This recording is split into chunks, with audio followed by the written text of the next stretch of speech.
Baru-baru ini nggak salah itu sebagai pidato perdana Muallim Gubernur Aceh Ya, betul. di Masjid Raya Baitur Rahman. Itu nyambung dengan kan? Maka ini saya akan keluarkan surat edaran gubernur bahwa tutup segala aktivitas usaha kantor untuk menuju salat. Sementara gitu. Maka itu kita breakdown ya, jangan 3 kali pertemuan, tapi sepanjang tahun yang sesungguhnya bagaimana. Maka kami melahirkan sebuah program, yaitu program Manasik Sehati, singkatan dari sukses hajinya, tuntas ibadahnya. Kementerian Agama Kota Banda Aceh ada program yang berdampak namanya Monsahara. Bagaimana strategi ke depan Ustadz melihat ini? Nyaman lah ya. Nyaman lah gitu, karena lalu dibilang lah ini karena perhatian orang tua. Itu tantangan juga. Artinya ini kan kita warning juga kepada orang-orang tua bahwa menyerahkan anak ke dunia pendidikan bukan berarti segalanya oleh guru. Jadi kesuksesan anak di dunia pendidikan juga harus ada atensi orang tua. Kan ada trilogi pendidikan itu. Keluarga, pendidikan ya, masyarakat. Dan masyarakat. Nah, ketika ada seorang yang sukses dalam kerjanya dan merasa tidak ada campur tangan Tuhan misalnya, dia tidak akan bersyukur. Ya, bersyukur. Sebaliknya ketika dia gagal, dia akan putus asa. Tapi kalau dia menerima bahwa ada event lain yang telah didesain oleh Allah Subhanahu wa taala, mungkin dia akan menerima dengan baik.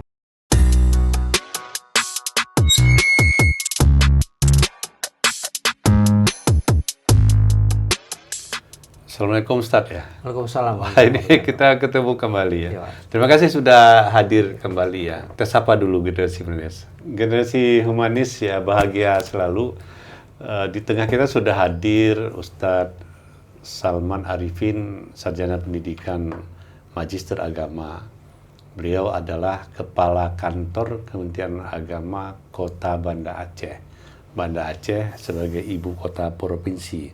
Tentu sebagai yang mengepalai Kementerian Agama di Kota Banda Aceh, banyak hal yang bisa kita gali, banyak hal yang bisa kita temukan dalam konteks tugas kerja beliau. Ustadz, sudah berapa lama sebagai kepala kantor? Kalau kita hitung hari ini Februari ya, Maret ya. Sekarang Maret 2025. Sejak tahun berapa di situ? Sejak tahun 2023 bulan 11. Oh, berarti sudah 23, 24, sudah 1 tahun lebih ya. Oke. Ini berkantor di daerah apa ya? Lamprit ya? Apa namanya? Ke Muhammad Jam. Kembali ke sudah kembali ke Muhammad Jam. Oke. Dibawa sebagai kepala kantor ya, Kementerian Agama yang diamanahkan oleh negara seku Menteri Agama dalam konteks ini kan kita Menteri Agama baru ini. Ya, tentu ada skala prioritas yang dititipkan oleh pemerintah pusat. Karena bagaimanapun Kota Banda Aceh sebagai kota provinsi itu kan sebagai etalasenya Kementerian Agama. Bisa dijelaskan, mungkin bisa diketahui oleh publik ya. Ya. Baik, Kementerian Agama di Kota Banda Aceh hari ini di bawah kepemimpinan saya terus berbenah ya, untuk memberikan pengabdian yang terbaik, terutama dalam mewujudkan program-program dari Kementerian Agama. Yang untuk kali ini dengan Kementerian Agama yang baru ada 7 prioritas Kementerian Agama yang baru ini yang harus disahuti oleh setiap kepala kantor ya. Terlebih kepala kantor agama Kota Banda Aceh yang disebutkan tadi sebagai etalase. Orang datang melihat bagaimana. Dari ketujuh itu salah satunya adalah mungkin bukan salah satu, salah 2 atau salah 3 gitu. Iya betul. Salah satu yang teringat adalah adanya penguatan ekologi lah. Ya. Artinya bagaimana Kementerian Agama ini memberikan penyuluhan-penyuluhan untuk menyelamatkan lingkungan atas dasar teologi. Jadi atas dasar ketauhidan lah dalam bahasa kita. Ya, kemudian juga ada diminta program-program kita berdampak. Masalah-masalah kerukunan itu sudah biasa, haji sudah biasa, Tapi yang sering Pak Kiai Menteri menyebutkan itu yang baru ini adalah bagaimana. Oh, kali ini Prof. Nasar julukannya Kiai Menteri ya. Menteri. Oke. Ya. Jadi beliau menyebutkan tentang keseriusan Kementerian Agama dalam aspek menjaga lingkungan, pemberdayaan ekonomi, dan juga bekerja yang berdampak. Maka di Kementerian Agama Kota Banda Aceh, bekerja yang berdampak itu hari ini ada 2 program yang sudah berjalan, yaitu program Manasik Sehati dan juga program Mon Sahara. Sebentar, ini baru mungkin untuk publik belum begitu familiar ya. Ya. Apa itu program Manasik Hati? Manasik Sehati itu terinspirasi dari program Kementerian Agama Manasik Sepanjang Tahun. Oh. Tapi selama ini Manasik Sepanjang Tahun itu hanya tertulis di kegiatan Manasik Sepanjang Tahun, tapi kegiatannya cuma 3 kali pertemuan gitu loh. Oh gitu. Maka itu kita breakdown ya, jangan 3 kali pertemuan, tapi sepanjang tahun yang sesungguhnya bagaimana. Maka kami melahirkan sebuah program, yaitu program Manasik Sehati, singkatan dari sukses hajinya, tuntas ibadahnya. Sukses hajinya, tuntas ibadahnya, diringkas dengan sehati. Sukses hajinya, tuntas ibadahnya. Berarti diringkas dengan sehati ya. Ya. Dan itu tidak dibiayai oleh negara. Dan narasumbernya itu kami berdayakan seluruh ASN di Kementerian Agama yang punya kemampuan, yang punya latar belakang sebagai petugas haji. Dan memang mengetahuilah detail. Dia sudah pernah menjadi petugas haji. Negara telah memberikan penghargaan kepadanya pada masa lalu. Kita tarik balik ya. Tarik balik penghargaannya. Gitu. Saya pikir ini ide cerdas ya. Itu berdampak. Berdampak. Dan itu masing-masing daerah beda-beda enggak? Selama ini semua tidak ada daerah lain, cuma di 2 arah yang ada. Yaitu Aceh Besar, waktu saya di Kemenak Aceh Besar, dan lanjutkan sekarang oleh Kemenak yang baru, dilanjutkan program yang saya rintis ini. Dan ketika saya pindah ke Banda Aceh, saya bawa program itu ke Banda Aceh. Saya pikir ini perlu dipopulerkan ya. Kenapa? Artinya sebuah ide yang punya dampak besar ya, terhadap karakter kerja pelayanan haji. Oke, Manasik Sehati ya. Artinya anjuran Kiai Menteri agar jajaran Kementerian Agama itu punya ide untuk inovasi yang berdampak, ditelurkan lewat program Manasik Sehati. Yang satu lagi tadi apa? Mon Sahara. Mon Sahara itu apa itu? Monitoring salat dan tahara. Karena kan kita di Aceh ini apa? Kalau Mon kan sumur gitu kan. Sebenarnya Mon itu kan monitoring itu ya. Iya, monitoring Mon Sahara. Artinya monitoring salat tahara, kita akan menggali. Iya, menggali. Menggali sehingga kita temukan air-air ini kan ya. Air kehidupan spiritual lah. Jadi Mon itu kan simbol air kan, sumbernya air. Kalau begitu antara Manasik Sehati dengan Mon Sahara ini kan 2 kubu yang saling berkelindan, bergandingan. Ya bergandingan. Ya, begini maksudnya. Kalau Mon Sahara itu langsung dengan masyarakat yang mau menaik. Kalau Sehati, kalau program Manasik Sehati itu langsung dengan masyarakat yang akan naik haji gitu kan. Kan rukun Islam juga. Mon Sahara juga kan salat dan tahara rukun Islam juga. Tapi Mon Sahara itu kami prioritaskan kepada anak kelas 6 SD gitu. Sistem ini saya menarik ini. Salat dan apa tadi? Tahara. Monitoring salat dan tahara. Bagaimana umat salat, bagaimana umat peduli tentang tahara. Kan dimonitor itu. Tapi di usia anak sekolah ya? Ya, kelas 6. Kelas 6? SD. Oh. Dan ini mungkin Kementerian Agama kan bahagian integral dari sistem pemerintahan sebenarnya dalam bidang agama. Nah, Ustadz, baru-baru ini nggak salah itu sebagai pidato perdana mu'alim Gubernur Aceh di Masjid Raya Baitur Rahman. Itu nyambung dengan kan? Maka ini saya akan keluarkan surat edaran gubernur bahwa tutup segala aktivitas usaha kantor untuk menuju salat. Sementara Kementerian Agama Kota Banda Aceh ada program yang berdampak namanya Monsahara. Bagaimana strategi ke depan Ustaz melihat ini? Ini kan sepertinya kita sudah lebih dahulu merintis dan diperkuat dengan keputusan politis gitu. Bahwa ucapan mu'alim yang seperti itu mengandung dan mengundang perhatian masyarakat untuk kembali memperhatikan ibadah sholatnya dengan sungguh-sungguh. Artinya, jadikanlah sholat ini sebagai hal yang diutamakan lah gitu, yang diprioritaskan dalam keseharian itu seperti itu. Jadi untuk menuju ke situ kan kita harus membina umat dari bawah gitu. Yang dari bawah itu siapa hari ini? Yaitu kelas 6 SD. Karena apa?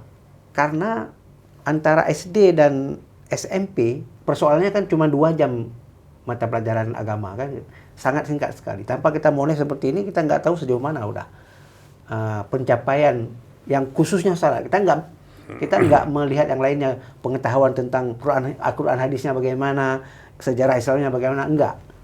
Cuma yang intinya aja itu di salatnya gitu. Untuk menyahuti, sebenarnya bukan untuk menyahuti.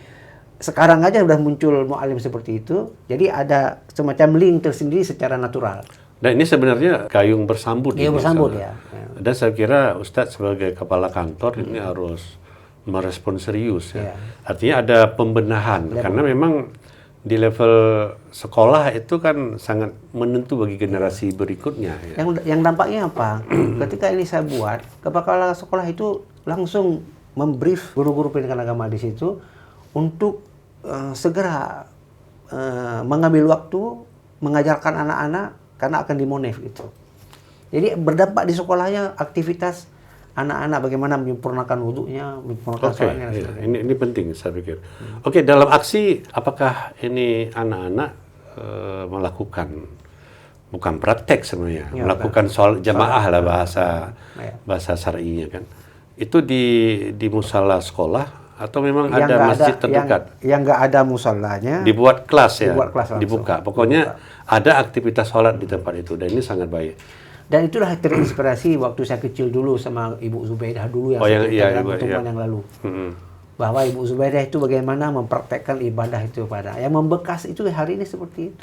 Ini luar biasa Ustaz kan ketika sejak ibtidaiyah kan sudah menjadi imam ya sangat luar biasa. Dan saya pikir ini salah satu solusi bijak ya membangun generasi yang berkarakter, punya kepedulian tentang kewajibannya dan juga mengenal akan Tuhannya gitu kan lewat prosesi salat. Dan ini saya kira urgen. Ini kan posisi hari ini ya. Tetapi Ustadz Salman sebagai kepala kantor tentu sudah menemukan tantangan-tantangan atau banyak hal yang ini kan harus dibijakin untuk ke depan. Seperti tadi saya melihat masih ada misalnya sekolah yang belum ada fasilitas tempat musala misalnya. Ini kan dalam pembangunan ke depan kan ini sudah menjadi priority saya pikir. Atau mungkin 4-5 tahun ke depan bagaimana pandangan Ustaz? Bisa jadi nanti dunia pendidikan ini tidak jauh dari level halaman masjid misalnya. Jadi juga tidak dari keramaian atau bagaimana? Jadi tantangannya memang ada beberapa sekolah karena sempit ruangnya, sempit halamannya, sempit perkerangannya, sehingga kalau dibangun musala itu tidak mungkin. Tidak mungkin. Maka digunakanlah kelas ya. Kelas itu lebih bagus karena pun siswa pun memadai lah dengan sekolah dengan kelas yang ada sekarang ini gitu seperti itu. Terus ada tantangan berikutnya yaitu bagaimana kepedulian orang tua ya. Karena ada anak yang saya temukan juga ketika kita survei itu langsung dia mengatakan saya tidak bisa. Tidak tahu dia bacaan dalam salat itu dia langsung bilang tidak bisa. Memang raut wajah guru pada saat itu memang kurang nyaman lah gitu karena lalu dibilang lah ini karena perhatian orang tua. Itu tantangan juga. Artinya ini kan kita warning juga kepada orang-orang tua bahwa menyerahkan anak ke dunia pendidikan bukan berarti segalanya oleh guru. Jadi kesuksesan anak di dunia pendidikan juga harus ada atensi orang tua. Kan ada trilogi pendidikan itu. Keluarga, pendidikan ya, masyarakat. Dan masyarakat. Nah, pekerjaan yang berdampak Monsahara ya. Apa sudah dievaluasi bagaimana? Jadi rata-rata mereka sudah bagus. Ada yang rendah memang, tapi tidak semua siswa rendah ya. Oh, itu udah pasti ya. Namanya sebuah proses ya. Jadi yang rendah itu kita ajarin itu. Jadi kita tidak hanya monef, tapi begitu salah kita sampaikan pembetulan pembenarannya bagaimana yang benar ucapannya, bagaimana yang benar geraknya dan sebagainya. Jadi kita bukan hanya monef lihat-lihat aja, enggak. Amanah sebagai kepala kantor harus punya inovasi giat yang punya dampak langsung ataupun tidak langsung. Ada dua trik keren itu. Yang pertama tadi manasik sehati, sangat luar biasa. Yang kedua adalah Monsahara. Nah, bidang pekerjaan lain, sistem kepedulian warga Kota Banda Aceh dalam mengamalkan keyakinannya berislam ataupun agama lainnya misalnya, bagaimana Ustadz melihat ini? Di Banda Aceh, gerak spiritual masyarakat ini lebih tumbuh ya, karena ada kajian-kajian yang banyak di berbagai tempat, di masjid, dan juga diisi oleh berbagai elemen intelektual dari kampus. Ya. Juga kan mempengaruhi juga gaya bermasyarakat, gaya beragama di Kota Banda Aceh ini. Jadi dia tidak terletak ansih di Kementerian Agama sebenarnya. Betul. Tapi di UIN ada pengaruh UIN juga, ada pesantren-pesantren juga, semua seperti itu. Cuman Kementerian Agama merekat aja semua tradisi-tradisi yang berkembang di masyarakat ini direkatkan oleh Kementerian Agama supaya menjadi satu fenomena spiritual lah di Kota Banda Aceh. Artinya hadirnya Kementerian Agama ini sebenarnya menjalankan fungsi kenegaraan, fungsi kenegaraan. Sementara bagaimana masyarakat memahami agama dan sebagainya, itu banyak mereka peroleh dari lingkungannya, dari kampus seperti tadi, dari pesantren-pesantren yang ada. Memang ada kontribusi Kementerian Agama yang langsung, yaitu seperti madrasah-madrasah. Jadi madrasah yang ada di Kota Banda Aceh sekarang ini adalah menjadi madrasah lembaga pendidikan yang favorit ya. Dari MIN sampai MAN, dari MI, MTS sampai ke MA, itu menjadi favorit masyarakat. Animo masyarakat ke situ sangat tinggi sekali. Bahkan saya baca statistik rekrutmen siswanya itu membeludak ya. Membeludak. Seperti di MAN kemarin itu yang diterima cuma 200-an orang. Yang mendaftar sudah 1.400. Wih, 1 banding berapa itu? 4 ya. Itu sangat luar biasa animo itu. Ya, itu yang sangat berdampak kehadiran Kementerian Agama. Mungkin dari segi dari segi muatan kurikulumnya ya, lebih dinantikan oleh masyarakat Aceh sekarang yang sadar akan pentingnya nilai-nilai agama di kehidupan. Artinya bagaimana seorang siswa itu karakternya bisa didesain tanda petik di dalam menerjemahkan nilai-nilai agama pada nilai-nilai kehidupan. Ya. Ini saya sangat menarik ini. Artinya jangan agama selama ini dijadikan fondasi dalam konteks ibadah aja. Iya, betul. Ibadah itu kan misalnya sholat. Ya. Jadi dalam aspek sosial juga. Aspek sosial ini penting. Ya. Aspek ekonomi. Kemudian bagaimana berinteraksi dengan orang, menghargai. Jadi di sana ada sikap-sikap kejujuran, sikap-sikap keadilan, sikap-sikap yang toleran ya antar sesama. Dalam kancah kalau kita kaitkan dengan kebijakan Mualim selaku gubernur, tadi kan kita urai ini sudah ada bersambut ini. Bersambut ya. Artinya ternyata kantor Pendidikan Agama Kota Banda Aceh sudah mulai ini. Jadi ini kan bersambut. Apalagi kalau sudah ada keluar surat edaran gubernur ya. Saya kira sah-sah aja. Secara nasional Sulawesi nggak salah saya. Saya lupa Sulawesi mana juga mengikuti itu. Oke.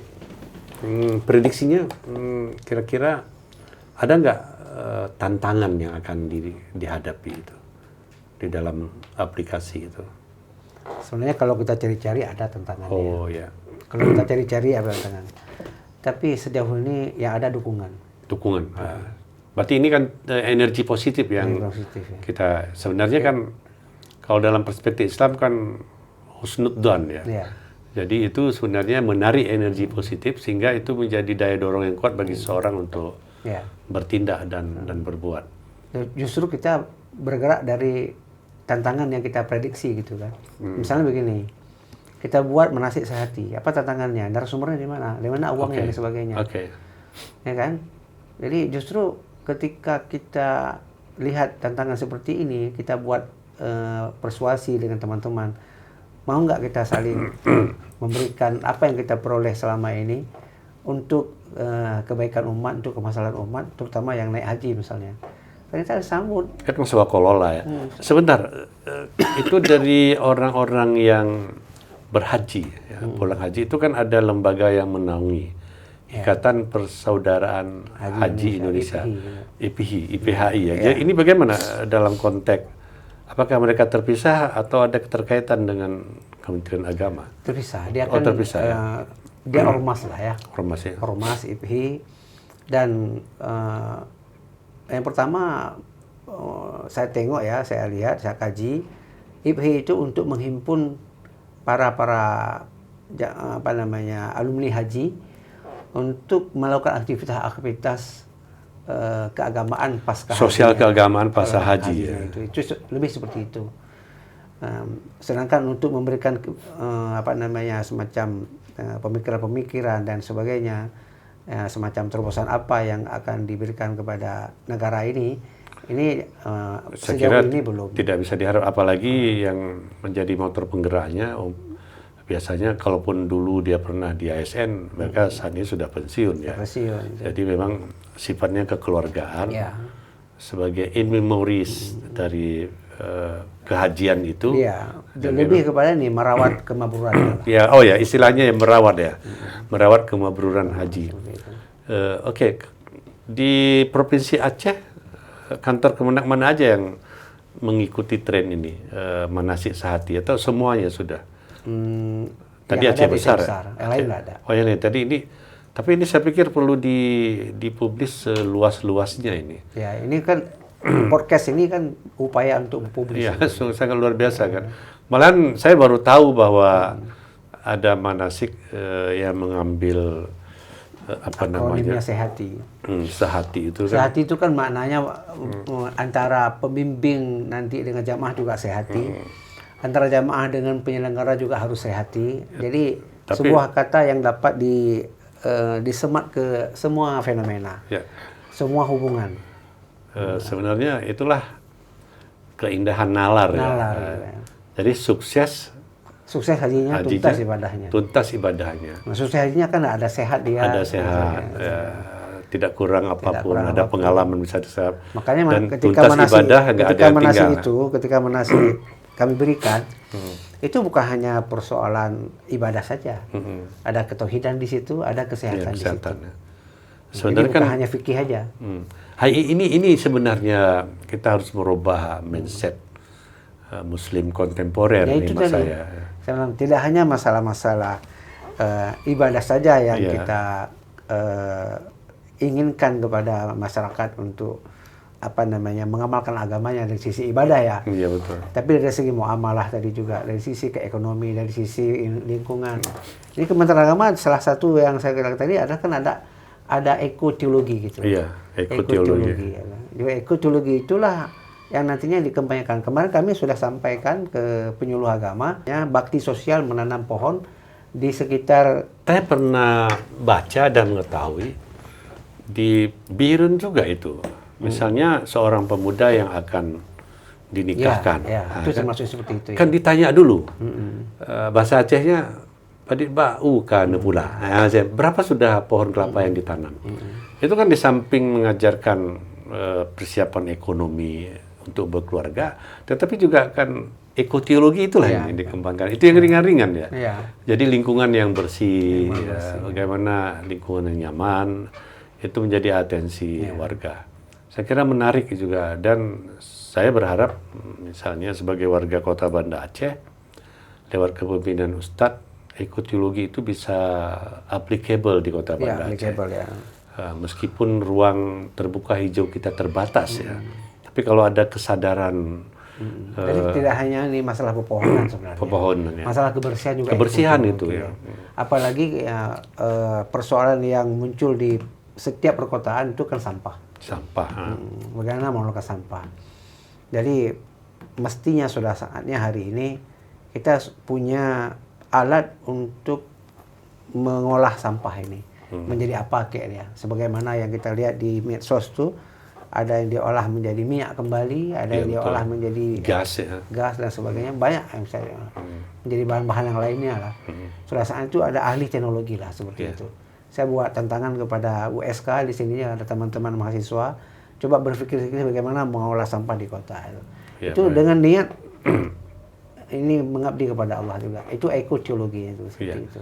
Jadi semua lintas pekerjaan itu disandarkan untuk mengharapkan ridha Allah. Jadi kita mengurus dunia, tapi punya koneksitas ke akhirat. Dan ini sebenarnya yang sudah jarang ya, kalau memisahkan diri dari bahasa populer campur tangan Tuhan terhadap usaha kita, itu ada tidak baik. Kenapa? Paling tidak ketika ada seorang yang sukses dalam kerjanya dan merasa tidak ada campur tangan Tuhan misalnya, dia tidak akan bersyukur.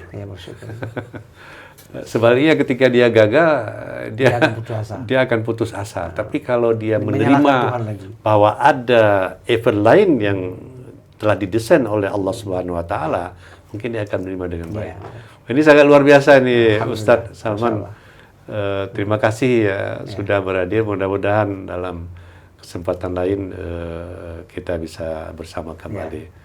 Terima kasih Ustaz. Alhamdulillah. Syukran.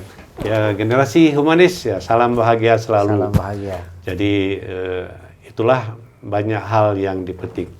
Yang penting kita ketahui bahwa lewat gagasan ide kolaboratif yang dicanangkan oleh Ustadz Salman Arifin SPD MAG di jajaran dan agama Kota Banda Aceh, itu ada 2 program. Yang pertama tadi adalah manasik sehati. Bagaimana membangun calon-calon haji itu sukses ibadah hajinya dan tuntas ibadahnya. Ini dalam manasik itu ditekankan. Ada beberapa entry point. Mungkin untuk penggalian nanti ke depan akan kita gali kembali. Dan yang kedua tadi adalah Montahara. Bagaimana sebenarnya kembangkan kesadaran sholat. Kesempurnaan taharah bagi siswa. Artinya apa? Sejak dini dibangun karakter berketuhanan. Dan yang paling penting tadi adalah apapun yang Anda usahakan harus disandarkan kepada mengharapkan ridha Allah Subhanahu wa taala. Terima kasih atas perhatiannya. Billahi taufiq wa hidayah. Assalamualaikum warahmatullahi wabarakatuh.